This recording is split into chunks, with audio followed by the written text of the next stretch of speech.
Bonjour à tous, c'est Pierre-Alexandre pour Technoïd. Aujourd'hui, on va faire le test du Samsung Galaxy S7 Edge, donc l'un des meilleurs smartphones photophones surtout de l'année. Et bon, on va le tester un petit peu tardivement, mais mieux vaut tard que jamais.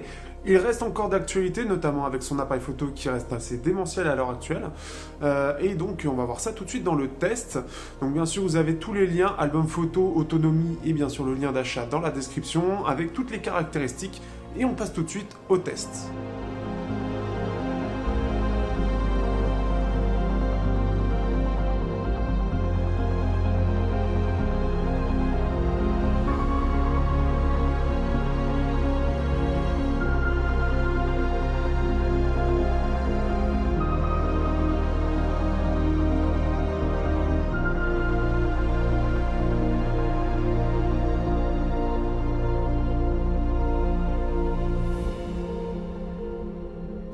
Au niveau du design, donc là on se retrouve avec un appareil de 5.5 pouces tout métal et vert avec surtout sa particularité, avoir un écran qui est bien sûr courbé.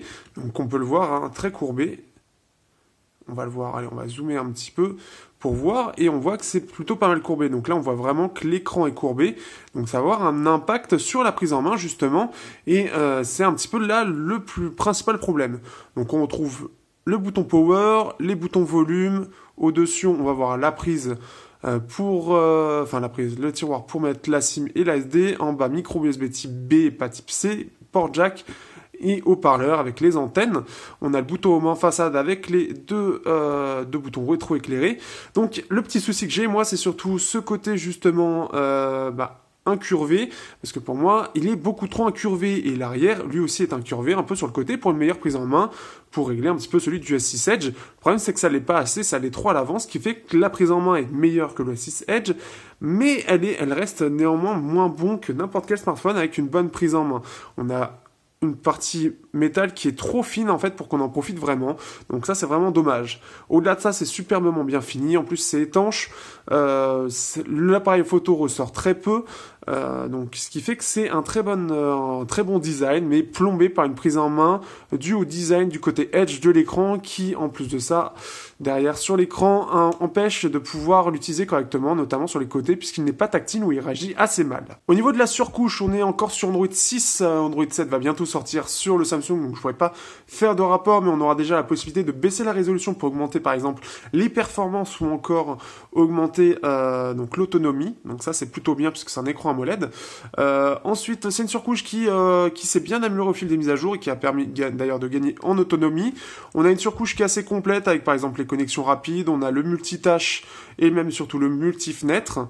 Donc par exemple on peut le voir ici avec par exemple Telegram et on peut coupler après avec d'autres applications, mais avec Android Nougat ce sera par défaut et il y aura beaucoup plus d'applications qui seront compatibles. On peut changer bien évidemment les thèmes, on a Update donc qui va permettre d'avoir à la manière de Google Now les petites infos, qui est malheureusement pas très fluide mais qui est très bien pensé dans le sens où il va mettre en juste des petites phrases pour simplifier la lecture tout simplement des news. Donc ça c'est une bonne chose. C'est une surcouche qui est très complète comme on peut le voir avec pas mal de petites idées par-ci par-là, comme par exemple tout simplement le Game Launcher qui va regrouper toutes les applications de jeux tout simplement et en plus d'avoir un petit système pour pouvoir enregistrer ou avoir des petites choses en fait qui vont pouvoir nous aider pendant le jeu, donc enlever les notifications ou encore le verrouiller ou encore faire une capture d'écran ou enregistrer. Donc c'est plutôt pas mal, il y a des bonnes choses, on a même ce côté un petit peu multitâche. Donc ça c'est vraiment quelque chose qui est bien pensé. Il y a plein de petites choses par-ci par-là. Vous avez en plus des applications que vous pouvez télécharger, des applications Samsung qui ont été enlevées par défaut, comme par exemple l'application musique. Donc pensez à les regarder, il y a peut-être des choses qui peuvent vous intéresser.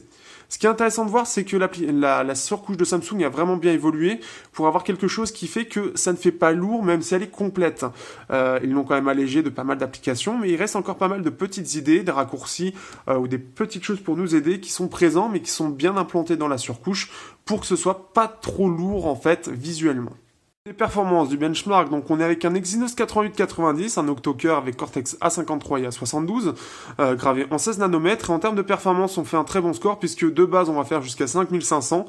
Donc on peut le voir là, le score de référence juste en haut. Et un score après plus d'une heure ou voire 2 heures de benchmark en continu, on ne descend que d'à peu près 300 points. Donc ce qui fait que c'est un très bon score. Il se gère plutôt bien, surtout grâce à sa gravure. Donc ça, c'est une bonne chose. Il se place, si on regarde, hop, je vais arriver. Si on regarde, il se place parmi les meilleurs de ce point de vue-là. Il est bien au-dessus du Snapdragon 820 du côté CPU, comme on peut le voir, avec 1400 points de plus. Donc ça, c'est plutôt pas mal. Au niveau des performances long terme pour le processeur graphique, un Mali T880 MP12, c'est-à-dire qu'il ne maintient pas forcément ses performances à fond. On peut voir qu'au départ, il est à 800 frames et il descend à 500. Il fait une petite chute jusqu'à 400, sachant qu'on est sur de la 2K, ce qui fait que, bon, on va prendre en référence plutôt 500, c'est là où il reste le plus, et on peut voir que, hop, ici, donc il est assez bas, il est assez loin des ténors, puisque déjà il y a la 2K qui plombe beaucoup les scores, puisque ça va prendre 2 fois, au niveau des performances, et il devrait faire 2 fois plus en vrai, mais on peut voir qu'on est sur le bas de l'échelle, on est face au Honor 8, qui est lui avec un écran de 1080p, et qui fait qui a un Mali 880 MP4, donc il fait un bien meilleur score, donc comme quoi, en fait, comparativement, voilà. L'iPhone 6 est même devant, le Mate 9, le Mi Mix avec le Snapdragon 820, donc là c'est que du Snapdragon 820, même l'iPhone 7 Plus fait mieux aussi, donc là vraiment, il n'est pas très performant en jeu face à la grosse concurrence qui est le Snapdragon, qui privilégie forcément les performances graphiques, et que l'iPhone, donc là-dessus c'est un peu moins bien, mais ça dérangera pas. Au niveau de l'autonomie, alors il faut savoir qu'il y a une mise à jour très récemment qui a permis de gagner un peu en autonomie, donc ce qui fait que je fais à peu près 6 heures écran allumé, ça reste décevant pour une batterie de 3600 mAh, même s'il y a de la 2K, ça consomme beaucoup, ça peut être aussi ça, mais 6 heures ça paraît un peu limite, je pense qu'on aurait pu atteindre vraiment 7 à voire 8 heures, mais manque de bol, l'optimisation Samsung par rapport à ça n'est pas extraordinaire, donc ce qui fait qu'on est moins que ce qu'on devrait avoir, donc ça c'est dommage. Ça pourrait être optimisé, à voir si avec d'autres mises à jour et notamment Nougat ça s'améliore encore, mais là je ne pourrais pas vous dire. Mais en tout cas voilà, on est à 6 heures, c'est dans la très bonne moyenne, mais c'est décevant par rapport à l'ensemble des caractéristiques de l'appareil. Au niveau de l'écran, on se retrouve avec un écran 2K, donc du 2560 x 1440p, donc une très grosse résolution, fait pour la VR notamment, et un écran AMOLED qui est en plus de ça incurvé. Donc il a l'avantage d'en plus de pouvoir, on peut gérer affichage adaptatif, donc ça va permettre de se gérer selon là où vous êtes, donc si vous êtes en intérieur, en extérieur, au soleil ou la grisâtre, il va faire en sorte que la colorimétrie s'adapte le plus pour que vous voyez le mieux possible. Si vous voulez quelque chose de bien sûr le plus réaliste possible, ce sera basique, et le plus saturé, ce sera le mode cinéma pour vous en mettre plein la vue. Un bel écran avec une bonne luminosité au minimum et au maximum, donc vraiment un bon écran. Au niveau du son, la jack est plutôt bonne, mais par contre, au niveau du haut-parleur, là on est sur quelque chose de très basique, donc il n'aura rien d'exceptionnel.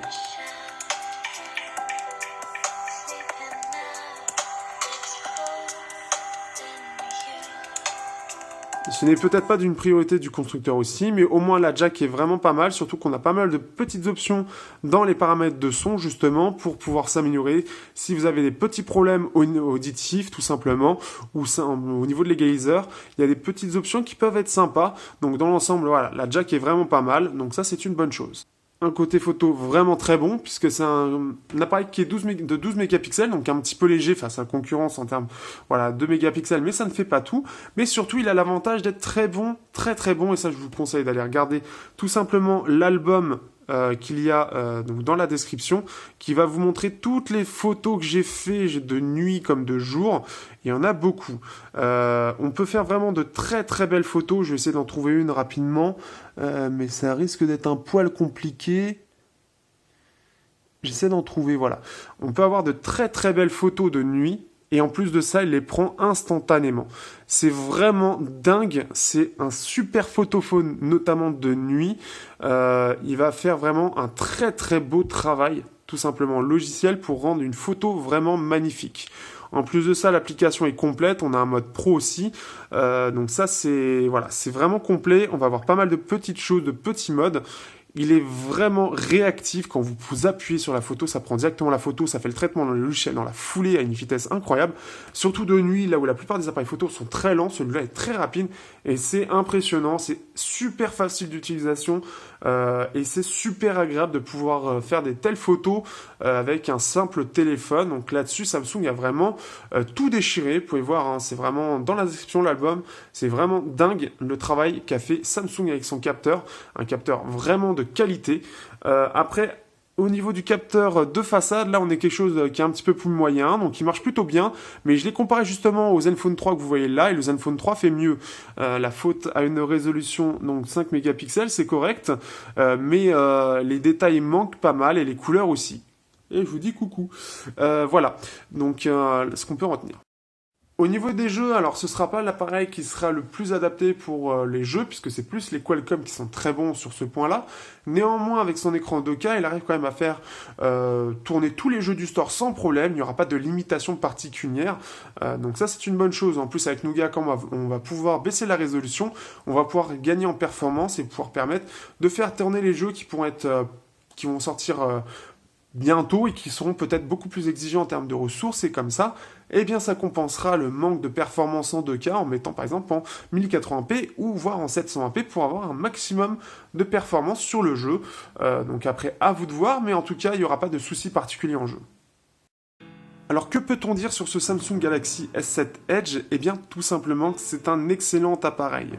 Bon, alors le problème c'est que vous voyez, il y a beaucoup de traces de doigts par contre, comme c'est du verre, ça c'est logique, mais ça reste un excellent appareil dans le sens où voilà, l'appareil photo est vraiment excellent, c'est l'un des meilleurs photophones tout simplement du marché avec l'iPhone 7, surtout de nuit, c'est vraiment énorme, enfin moi il m'a bluffé tout simplement. On a droit donc aussi donc lecteur d'empreintes qui lui par contre est un petit peu moins bien que la concurrence. Après pour moi le plus gros souci de cet appareil c'est surtout que c'est le côté incurvé. Il va y avoir des problèmes en fait au niveau vraiment par exemple si on prend une photo, ça va faire il va sentir en fait parfois le tactile marche pas très bien, mais parfois il va le détecter et c'est là où ça va poser problème. Donc c'est là où c'est le côté le plus chiant. Donc sur le Edge c'est vraiment le côté chiant. Par contre le reste dans l'ensemble, Samsung a su réellement proposer un appareil qui est à la fois performant, qui est très beau, qui est très bien fini, qui a une bonne autonomie mais un petit peu en deçà de nos attentes et avec un excellent appareil photo. Et ça c'est quelque chose qui va plaire à beaucoup de monde. Même à l'heure actuelle, début 2017, ça reste un excellent choix.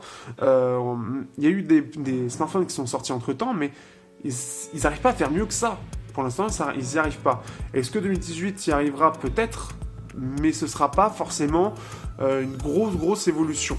Donc surtout au prix auquel on peut le trouver à l'heure actuelle, donc à peu près 600 voire 500 € avec des ODR apparemment, eh bien c'est un très bon choix, c'est vraiment un très bon choix, surtout que vous êtes sûr d'avoir un appareil photo réellement très performant et qui est assez bluffant, même si je me suis pas douté vraiment que ce serait à ce point-là quand je l'utiliserais, et il a fait vraiment, il m'a vraiment bluffé.